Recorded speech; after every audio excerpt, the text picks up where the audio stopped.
வணக்கம் என் அன்பான வாசகர்களே. இந்த கதையில தூத்துக்குடி கொத்தனார் என்ன தூக்கி போட்டு எப்படி சுத்தினார் என்று பார்க்கலாம். கதைய ஓட்டிவிட்டு பார்க்காம முழுசா பாருங்க. வாங்க கதைக்கு போலாம். என் பெயர் ஜாதிமல்லி. வயசு 30. எனக்கு காதல் திருமணமாகி 10 வயசுல ஒரு பையன் இருக்கான். எங்களுக்கு தூத்துக்குடி பக்கம் சின்ன கிராமம். என் கணவருக்கு உள்ளூர்லயே உப்பு விற்கும் வியாபாரம். நான் வீட்டுல உப்ப பாக்கெட் செஞ்சு வைப்பேன். தினமும் விற்று பிழைப்ப நடத்தினோம். 10வது வருஷமா சிறுக சிறுக சேர்த்த காசை வச்சு வீடு கட்டலான்னு வேலையை ஆரம்பிச்சோம். என் கணவர் கான்ட்ராக்டரிடம் தான் சேர்த்து வச்ச முழு பணத்தையும் கொடுத்தார். வீடு கட்ட தேவையான பொருட்கள் முழுவதும் வீட்டுக்கு முன்பாக போட்டு வேலை மும்பரமாக நடந்தது. பில்லர் போட்டு மேல்கூரை தளம் போட்டதும் அடுத்த நாளே என் கணவர் இறந்து விட்டார். 3 நாள் கழித்து வந்த கான்ட்ராக்டர் என்னிடம் கொத்தனார் கூலிக்கு காசு கேட்டார். என் கணவர் எவ்வளவு காசு கொடுத்தாருன்னு கடைசி வரை என்னிடம் சொல்லாமலே செத்து போயிட்டாரு. என்னங்க சொல்லறீங்க? என் புருஷன் முழுசா காசு கொடுக்கலையா என்றேன். உன் புருஷன் கொடுத்த காசுக்கு மெட்டீரியலுக்கே சரியா போச்சு. ஆள் கூலி யார் கொடுப்பாங்க? இப்ப நீ கொடுத்தாதான் ஆளுங்க வேலைக்கு வருவாங்கன்னு சொன்னாரு. எங்கிட்ட காசு எதுவும் இல்லங்க. எங்கேயாச்சும் வாங்கி கொடுத்துடுறேன்னு சொன்னேன். ஐயோ, அதெல்லாம் முடியாதும்மா. காசு வந்தப்புறம் ஃபோன் பண்ணுன்னு சொல்லிட்டு கிளம்பினாரு. வீட்டை சுற்றியும் வைக்கவில்லை. அதனால் என் சேலையால் வீட்டை சுற்றிலும் திரை போல் மூடி அதனுள்ளே நானும் என் பையனும் குடியிருந்தோம். நானும் உப்பளதுக்கு வேலைக்கு போனேன். சில நாட்கள் கடந்தது. ஒரு நாள் பஸ்ஸில் வீட்டுக்கு வரும்போது சீட் கிடைக்கவில்லை. ஒரே ஒரு சீட் இருந்தது. அதுல ஒரு கட்டிட வேலை செய்யும் ஆள் உட்கார்ந்திருந்தார். என்ன பார்த்துட்டு உட்காருங்க என்றார்.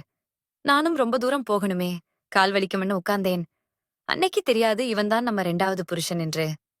யாரிடமோ போனில் பேசிக் கொண்டிருந்தார் அவரு. நாளைக்கு வேலைக்கு வர முடியாது. சித்தாள் 2 பேரை வச்சு எப்படி வேலையை முடிக்கிறது என்று வாக்குவாதம் செஞ்சிட்டு இருந்தாரு. பேசுறத பார்த்தால் கொத்தனார் போல தெரிஞ்சது. அவர் பேசி முடிச்சதும், ஏங்க நீங்க கொத்தனாரா என்றேன். ஆமாங்க. ஏன் கேக்குறீங்க? உட்கார சங்கடமா இருக்கா என்றான். அதெல்லாம் இல்லங்க. நானே உப்பளத்துல தான் வேலை செஞ்சுட்டு வீட்டுக்கு போயிட்டு இருக்கேன். எங்க வீடு பாதி மட்டும் கட்டி வேலைக்கு ஆள் வராம அப்படியே கிடக்கு. நீங்க வந்து பாத்துட்டு முடிக்க எவ்ளோ காசு ஆகும்னு சொன்னீங்கன்னா, மாசா மாசம் சம்பளம் வாங்கி கொஞ்சம் கொஞ்சமா வீட்டை கட்டிக்குவேன் என்றேன். ஏன் உங்க வீட்டுக்காரர் என்ன பண்றாரு என்றார். நான் எல்லாத்தையும் சொன்னேன். சரி, நான் வந்து பாக்குறேன்னு அப்பவே வீட்டுக்கு வந்தாரு. வீட்டை பார்த்துட்டு முடிக்க 1 மாசமாவது ஆகும். சம்பளம் எப்ப வேணாலும் குடுங்க. நான் இங்கேயே தங்கிக்கிறேன். பகல்ல உங்க கூடயே கிளம்பி வேலைக்கு போயிட்டு சாயங்காலம் உங்க கூடயே வந்துக்கிறேன். கட்டிட வேலையை நாம் 3 பேரும் செய்யலாம்.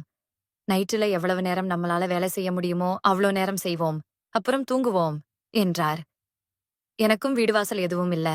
நான் எங்க வீட்டை விட்டு வெளியே வந்தே 10 வருஷத்துக்கு மேல ஆகுது. நானும் உங்க கட்டிட வேலை முடியற வரை இங்கேயே இருக்கட்டுமா என்றார். எனக்கு என்ன சொல்றதுன்னே புரியல. என் புருஷன் இறந்த 3 நாள்லயே இப்படி ஒருத்தரை என் வீட்ல தங்க வச்சா அக்கம் பக்கத்துல என்ன சொல்வாங்களோன்னு தோணுச்சு. இன்னொரு பக்கம் சம்பளமே வாங்காம சும்மா இருக்க நேரத்துல வீடு கட்ட உதவி செய்யறேன்னு சொல்றாரு. ஊராவது கூந்தலாவது எவன் நமக்கு உதவி செய்வான் இந்த காலத்துல என்று உள்ள கூட்டிட்டு போய் என் பையனிட அறிமுகம் செஞ்சேன். 1 வாரம் வீட்டு வேலை நடந்தது. ஓரளவுக்கு முடிச்சாச்சு. அன்னைக்கு அவர் கொஞ்சம் அதிகமாக தண்ணி போட்டுட்டு வந்திருந்தாரு. என்னங்க இப்படி வந்திருக்கீங்க? இன்னைக்கு வீட்டு வேலை செய்ய முடியாது போலியே. என்ன ஆச்சு என்றேன். கொஞ்சம் உடம்பு வலி. அதான் அதிகமாகிடுச்சு என்றார். உள்ள வந்தவருக்கு சாப்பாடு கொடுத்தேன். சாப்பிட்டு விட்டு அங்கேயே வாந்தி எடுத்தார். கொஞ்சம் மணல் அள்ளி போட்டுட்டு அவரை தூங்க சொன்னேன். எப்பவும் வெளியில் படுக்கும் அவர் இன்று என் பாயிலேயே படுத்தாரு.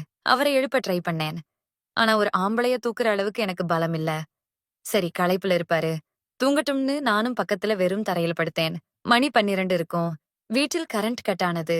தூரத்தில் நாய் குலைக்கும் சத்தம் கேட்டது. கூடவே பக்கத்தில் இருக்கும் ஆலமரத்தில் விசில் சத்தம் போல காத்து வீசியது. எனக்கு பேயின்னா பயம். அதுவும் இந்த மாதிரி நாய் கோரஸா கத்துனா அவ்வளோதான். ரொம்ப பயந்து போனதால அவர் பக்கத்துல போய் படுத்தேன். அவர்தான் மயக்கத்துல இருக்காரே, தெரியவா போகுதுன்னு முதுகு பின்னாடி போய் ஒட்டிக்கிட்டேன். நீங்களே சொல்லுங்க. புருஷன் இறந்த பிறகு நம்ம கஷ்டம் புரிஞ்சுகிட்டு நமக்கு துணையாவும் காவலாகவும் இருக்க ஆம்பளைய யாருக்குதான் பிடிக்காது? அன்புக்கு ஏங்குற என்னைப் போல பெண்களுக்கு இது போல சந்தர்ப்பம் கிடைக்காது. அதுவும் ஒரே பாயல தனிமையில. கேட்க ஒரு நாதியும் இல்ல. நான் கொஞ்சம் அட்வான்டேஜ் எடுத்துக்கிட்டு அவர் முதுகுல அழுத்தம் கொடுத்தேன். எனக்கு இன்னும் இதமான ஏதோ ஒன்று தேவைப்பட்டதால் வெத்தலையை தேய்த்து பார்த்தேன். அப்போதும் எனக்கு உனக்கையாக இல்லை. அவர் திரும்பினாதான நமக்கு தேவையானது கிடைக்கும். அவரை திருப்பினால் வாயில் சரக்கு ஸ்மெல் அடிக்கும். வேண்டாம் என்று இருந்து விட்டேன். இத்தனை வேலைகளும் அவருக்கு தெரியாமல் இருக்கலாம். ஆனால் அவர் தம்பிக்கு கண்டிப்பாக தெரிந்திருக்கும். இந்நேரம் யாரோ நம்மள பார்க்க ஆவலா இருக்காங்கன்னு கண்டுபிடிச்சிருப்பான். அவன் முழிச்சிருக்கானான்னு பார்க்கலாம்னு தோணுச்சு. எழுந்து பார்த்தேன். எந்த அறிகுறியும் இல்லை. ஒருவேளை அந்த பக்கமா படுத்திருக்கிறதால சுருட்டி வச்சிருப்பார் போல. அதனால கண்ணுக்கு தட்டுப்படல. இங்கதானே இருக்க போறாரு. எப்ப வேணாலும் பாத்துக்கலாம்னு தூங்கினேன். 3 மணிக்கு கரண்ட் வந்தது. எனக்கு முழிப்பு வந்து எழுந்து உட்கார்ந்தேன். திரும்பி அவரை பார்த்தேன்.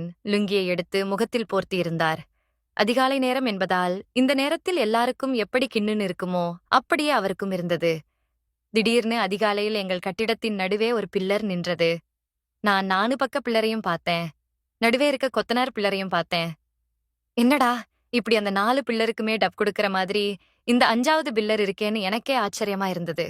பாவம் கல்யாணம் ஆகல இன்னும். இன்னும் ஏன் இப்படியே இருக்காருன்னே தெர்ல. புருஷன் செத்து 10 நாள் தான் ஆகுது. எனக்கே தாகமா இருக்கு. இவரெல்லாம் பாவம். காசா பணமா? வெறும் உடம்புதானே. மண்ணு திங்க போற உடம்பு இது. இனி என்ன ஆனா என்ன? இந்த வயசுலயும் கல்யாணம் பண்ணிக்காம ஏதோ ஒரு விரக்தியில இப்படி தனிமரமா இருக்காரு. நமக்காக எவ்வளவோ செய்றாரு. நாம இவருக்கு ஏதாவது செய்யணும் என்று கொத்தனார் கட்டியெழுப்பியிருந்த 5வது பில்லரை தொட்டு பார்க்க முயன்றேன். என் கணவர் போட்டோவில் இருக்கும் பூ கீழே விழுந்தது. நான் தள்ளி படுத்தேன். விடியற்காலையில் கொத்தனார் எழுந்தார். ஏங்க, என்ன ஆச்சு? நான் என்ன உங்க கூட படுத்திருக்கேன்? ஏதாவது உங்கள தொந்தரவு பண்ணிட்டேனா? என்றார். இல்லங்க, ஒரு பிஞ்சி போன பாயில என் பையன் தூங்குறான். மீதி இருக்கிறதே இந்த ஒரு பாய் தான். அதுலயும் நீங்க படுத்துக்கிட்டீங்க. பாய் இல்லாம படுத்தா கல்லு குத்துது. அதான் என்ன பண்றதுன்னு தெரியாம தான் உங்க பின்னாடியே ஒண்டிக்கிட்டு படுத்து தூங்கிட்டேன். என்றேன். சரிங்க, நான் வெளிய போய் படுத்துக்கிறேன். உங்கள் தொந்தரவு பண்ணதுக்கு மன்னிச்சிக்கோங்க. என்றார். காலையில் வழக்கம் போல வேலைக்கு போயிட்டு வரும் வழியில் பூ வாங்கினேன். அவர் என்னை ஆச்சரியமாக பார்த்தார். அன்று இரவு வீட்டுக்கு வந்து சாப்பிட்டு விட்டு கட்டிட வேலை ஆரம்பித்தோம். பேஸ்வாக்குல, ஏன் இன்னும் கல்யாணம் பண்ணிக்காம இருக்கீங்க? காலாகாலத்துல கல்யாணம் பண்ணிக்கலாம்ல? இல்லன்னா தினமும் உங்களுக்கு தான் கஷ்டம். கடைசி காலத்துல உங்கள பாத்துக்க யாராச்சும் வேண்டாமா என்றேன். எனக்கு ஒரு கஷ்டமும் இல்லங்க. நான் நல்லாத்தான் இருக்கேன் என்று மழுப்பினார். பொய் சொல்லாதீங்க. நேத்து நைட்டு உங்க தீப்பந்தம் எப்படி எரிஞ்சுதுன்னு பார்த்தேன் என்றதும், ஐயையோ, சாரிங்க. தெரியாம உள்ளேயே தூங்கிட்டேன். இனிமேல் அப்படி அசிங்கம் பண்ண மாட்டேன். என்றார். அதெல்லாம் ஒண்ணுமில்லங்க. நான் உங்ககிட்ட ஏன் இன்னும் கல்யாணம் பண்ணிக்கலன்னு கேட்டேன். பதில் சொல்லுங்க. என்றேன். அது ஒரு பெரிய கதைங்க. சுருக்கமா சொல்றேன் கேளுங்க. எனக்கு பார்த்த மளிகை கடைக்காரர் பொண்ணு கல்யாணத்துக்கு 3 நாள் முன்னாடி ஓடி போயிருச்சு. இத்தனைக்கும் அந்த பொண்ணு மூஞ்ச கூட பார்க்காம ஓகே சொன்னேன். தூத்துக்குடியிலயா? பொண்ணு எந்த ஊர் என்றேன். அவர் எங்க ஊர் பேரையும் எங்க அப்பா பேரையும் சொன்னாரு. எனக்கு கண்கள் இருட்டியது. அப்ப எனக்கு பார்த்த மாப்பிள்ள நீங்கதானா? எனக்கு கொத்தனார் மாப்பிள்ள வேண்டாம்னு என் மாமா பையன் கூட்டிட்டு இந்த ஊருக்கு வந்துட்டேன். பாவம், உங்கள பத்தி நினைக்கவே இல்ல. என்றேன். அவர் என் அருகில் வந்து என் முகத்தை ஆசையாய் பார்த்து சொன்னார். இத்தனை வருஷமா தேடிட்டு இருந்த என் பொக்கிஷம் கடைசியில என் கூடவே பேசிட்டு இருக்கே. உன் முகத்தை பார்க்கத்தான் இத்தனை வருஷமா உசுரோட இருக்கேன். நீ நல்லா வாழ்ந்துட்டு இருப்பன்னு நினைச்சேன். ஆனா இப்படி விதவை கோலத்துல படுக்கப்பாய் கூட இல்லாம கஷ்டப்படுவன்னு நினைச்சு கூட பார்க்கல. உனக்காகவே நான் கல்யாணம் பண்ணிக்கல. கடவுளுக்கு தெரியும் போல. நீ இந்த சூழ்நிலையில கஷ்டப்படும்போது உன்னை பார்க்க வச்சு உன் வீட்டுல உன் கூடவே படுக்க வச்சிருக்கு பாரு. இதுதான் விதிங்கிறது. என்றார். நான் நிமிர்ந்து என் கணவர் போட்டோவை பார்த்தேன். அதில் தாலி தொங்கவிட்டிருந்தேன். அதை எடுத்து வந்து அவரிடம் கொடுத்தேன். என் பையனை மட்டும் சாட்சியாக வைத்து அந்த இரவில் என் கழுத்தில் கட்டினார்.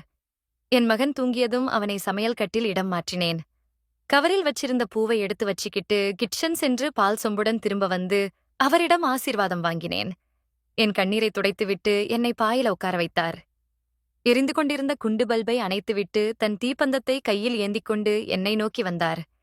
என் முகத்தில் எந்த சலனமும் இன்றி என்னை அவருக்கு கொடுத்தேன். கதை முடிந்தது. நன்றிகளுடன் நான் உங்கள் தேன்மொழி.